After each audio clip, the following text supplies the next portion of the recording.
आप सभी को मेरा प्रणाम। स्वागत है आप सबका मेरे चैनल होली बुक्स में। तो अब तक हम शिव पुराण की रुद्र संहिता का अध्याय 16 पढ़ चुके हैं। आज हम पढ़ेंगे अध्याय 17। तो चलिए शुरू करते हैं। इस अध्याय में हम सुनेंगे यज्ञ दत्त कुमार को भगवान शिव की कृपा से कुबेर पद की प्राप्ति तथा उनके भगवान शिव के साथ मैत्री।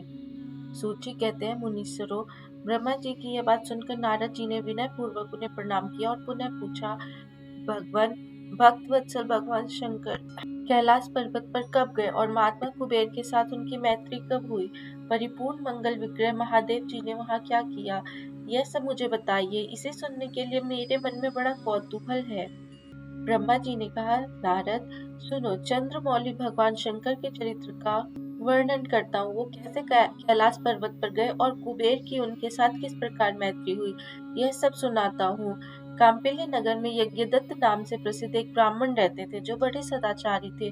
उनके एक पुत्र हुआ जिसका नाम था गुणनिधि। वह बड़ा ही दुराचारी और जुआरी हो गया था। पिता ने अपने उस पुत्र को त्याग दिया। वह घर से निकल गया और कई दिनों तक भूखा भटकता रहा। एक दिन वह नैवेद्य चुराने की इच्छा से एक शिव मंदिर में गया। वहां उसने अपने वस्त्र को जलाकर उजाला किया। यह मानो उसके द्वारा भगवान शिव के लिए दीपदान किया गया। तत्पश्चात वह चोरी में पकड़ा गया और उसे प्राण दंड मिला।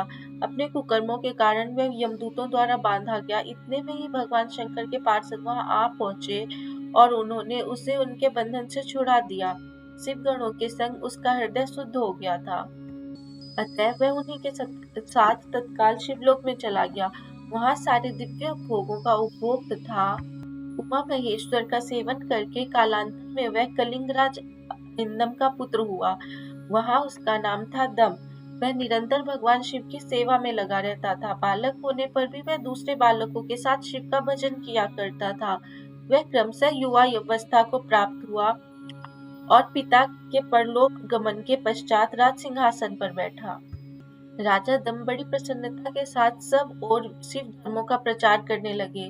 भूपाल दम का दमन करना दूसरों के लिए सर्वथा कठिन था। ब्राह्मण समस्त शिवालयों में दीपदान करने के अतिरिक्त वे दूसरे किसी धर्म को नहीं जानते थे।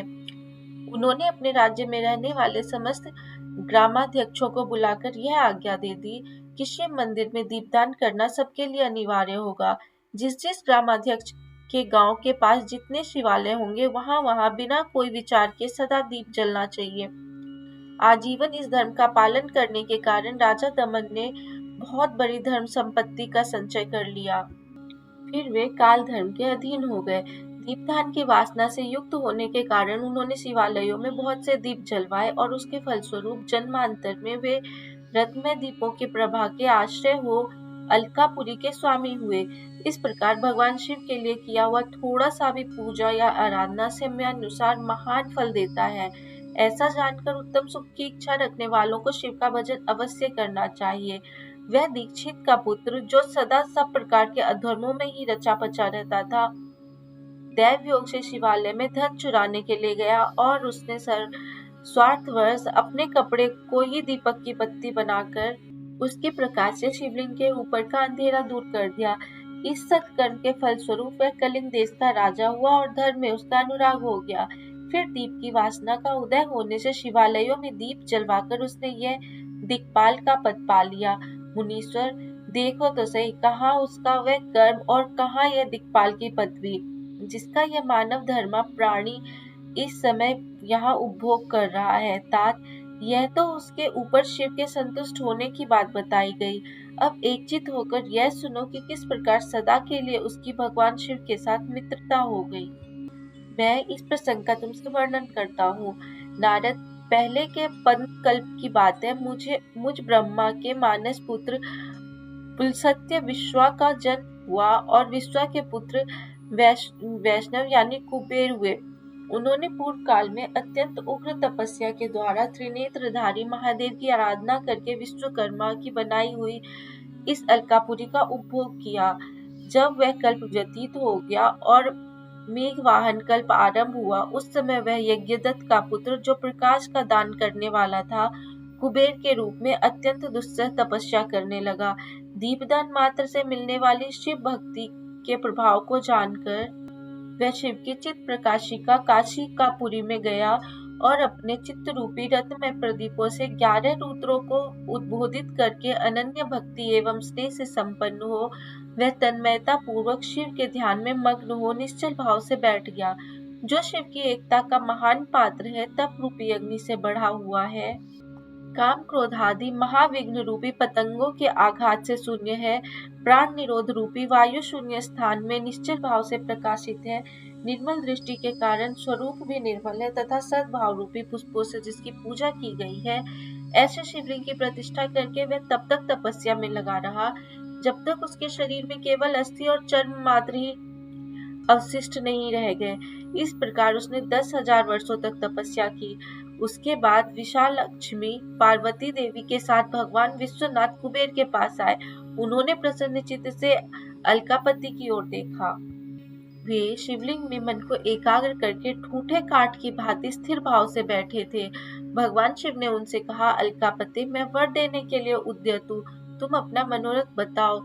यह वाणी सुनकर तपस्या के धनी कुबेर ने जो ही आंखें खोलकर देखा, त्यों ही उमावल्लभ भगवान श्री कंठ सामने खड़े दिखाई दिए। वे उदय काल के सहस्त्रों सूर्यों से भी अधिक तेजस्वी थे और उनके मस्तक पर चंद्रमा अपनी चांदनी बिखेर रहे थे। भगवान शंकर के तेज से उनकी आंखें चौंधिया गई, उनका तेज प्रतिहत हो गया और वे नेत्र बंद करके मनोरथ से भी परे विराजमान देव देवेश्वर शिव से बोले, नाथ, मेरे नेत्रों को वह दृष्टि शक्ति दीजिए जिससे आपके चरणार बिंदों का दर्शन हो सके। स्वामी, आपका प्रत्यक्ष दर्शन हो, यही मेरे लिए सबसे बड़ा वर है। इस दूसरे किसी वर से मेरा क्या प्रयोजन है? चंद्रशेखर, आपको नमस्कार है। कुबेर की यह बात सुनकर देवादिदेव उमापति ने अपनी हथेली से उनका स्पर्श करके उन्हें देखने की शक्ति प्रदान की। दृष्टि शक्ति मिल जाने पर यज्ञ दत्त ने उस पुत्र ने आंखें फाड़ फाड़ कर पहले उमा की ओर ही देखना आरंभ किया। वह मन ही मन सोचने लगा, भगवान शंकर के समीप यह सर्वांग सुंदरी कौन है? इससे कौन ऐसा तप किया जो मेरी भी तपस्या से बढ़ गया है? यह रूप, यह प्रेम, यह सौभाग्य और असीम शोभा सभी अद्भुत है। वह ब्राह्मण कुमार बार बार यही कहने लगा। जब बार बार यही कहता वह क्रूर दृष्टि से उनकी ओर देखने लगा। तब वामा के अवलोकन से उसकी बाईं आंख फूट गई। तदनंतर देवी पार्वती ने महादेव जी से कहा, प्रभु, यह दुष्ट तपस्वी बार बार मेरी ओर देखकर क्या बक रहा है? आप मेरी तपस्या के तेज को प्रकट कीजिए। देवी की यह बात सुनकर भगवान शिव ने हंसते हुए उनसे कहा, उमे, यह तुम्हारा पुत्र है। यह तुम्हें क्रूर दृष्टि से नहीं देखता, अपितु तुम्हारी तपस संपत्ति का वर्णन कर रहा है। देवी से ऐसा कहकर भगवान शिव पुनः उस ब्राह्मण कुमार से बोले, वत्स, मैं तुम्हारी तपस्या से संतुष्ट होकर तुम्हें वर देता हूँ। तुम निधियों के स्वामी और गुह्यों को के राजा हो जाओ। सुव्रत यक्षों, किन्नरों और राजाओं के राजा होकर पुण्य जनों के पालक और सबके लिए धन के दाता बनो। मेरे साथ तुम्हारी सदैव मैत्री बनी रहेगी और मैं नित्य तुम्हारे निकट वास करूंगा। मित्र, तुम्हारी प्रीति बढ़ाने के लिए मैं अलका के पास ही रहूंगा। आओ, इन उमा देवी के चरणों में साष्टांग प्रणाम करो, क्योंकि ये तुम्हारी माता है। महाभक्त यज्ञ दत्त कुमार, तुम अत्यंत प्रसन्न चित्त से इनके चरणों में गिर जाओ। ब्रह्मा जी कहते हैं, नारद, इस प्रकार वर देकर भगवान शिव ने पार्वती देवी से फिर कहा, देवेश्वरी, इस पर कृपा करो, तपस्विनी, यह तुम्हारा पुत्र है। भगवान शंकर का यह कथन सुनकर जगदम्बा पार्वती जी ने प्रसन्नचित्त होकर यज्ञदत्त कुमार से कहा, वत्स, भगवान शिव में तुम्हारी सदा निर्मल भक्ति बनी रहे। तुम्हारी बाईं आंख तो फूट गई, इसलिए एक ही पिंगल नेत्र से युक्त रहो। महादेव जी ने जो वर दिए हैं वे सब उसी रूप में तुम्हें सुलभ हो। बेटा, मेरे रूप के प्रति ईर्ष्या करने के कारण अगर तुम कुबेर नाम से प्रसिद्ध होगे। इस प्रकार कुबेर को वर देकर भगवान महेश्वर पार्वती देवी के साथ अपने विश्वेश्वर धाम में चले गए। इस तरह कुबेर ने भगवान शंकर की मैत्री प्राप्त की और अलकापुरी के पास जो कैलाश पर्वत है वह भगवान शंकर का निवास हो गया। यहाँ पर हमारे शिव पुराण का अध्याय 17, 18 और 19 समाप्त होता है। शीघ्र ही हम आपसे मिलेंगे अगले अध्याय के साथ। तब तक अगर आपको हमारी वीडियो अच्छी लगती हो तो इसे लाइक कर दीजिए और अपने सुझाव हमें कमेंट बॉक्स में जरूर लिख के भेजिए। और अगर आपने अब तक हमारे चैनल को सब्सक्राइब नहीं किया तो सब्सक्राइब कर लीजिए। ओम नमः शिवाय।